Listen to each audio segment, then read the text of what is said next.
गट बाबा 420.2 कहते हैं दोस्तों कि तुम चाहे तो अपनी बीवी से झगड़ा कर लेना, लेकिन कभी भी काम वाली से झगड़ा करने की गलती मत करना दोस्तों।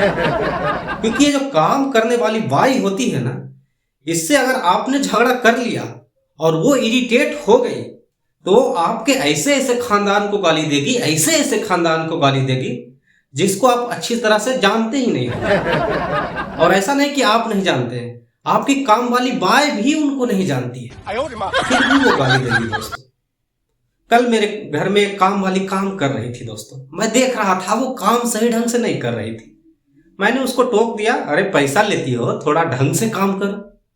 भाई साहब वो मेरे ऊपर तो ऐसा तन तन आई ना, मुझे तो लग रहा था जैसे बिना गोली बंदूक के वो मुझे उड़ा देंगे। और ये सब सुनते हुए भागते हुए मेरी पत्नी आई, तो मुझे लगा ना मेरी पत्नी है जो मेरा बचाव करेगी।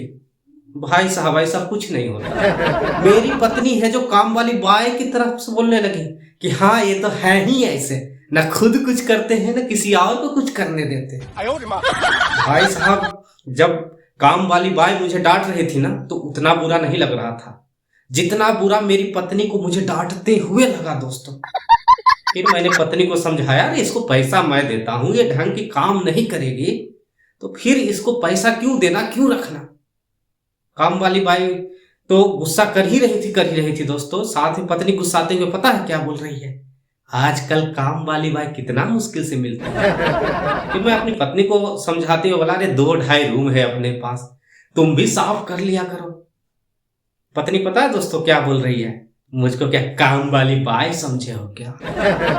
अब मुझे समझ में नहीं आ रहा है दोस्तों, पत्नी को निकालो कि काम वाली बाई को कि दोनों को। क्योंकि मैंने डिसाइड कर लिया अब घर का जो भी काम होगा मैं खुद करूंगा दोस्तों। इसके 2 फायदे, पहले पैसे बचेंगे, दूसरा फिजिकल फिटनेस आएगा जो अलग से।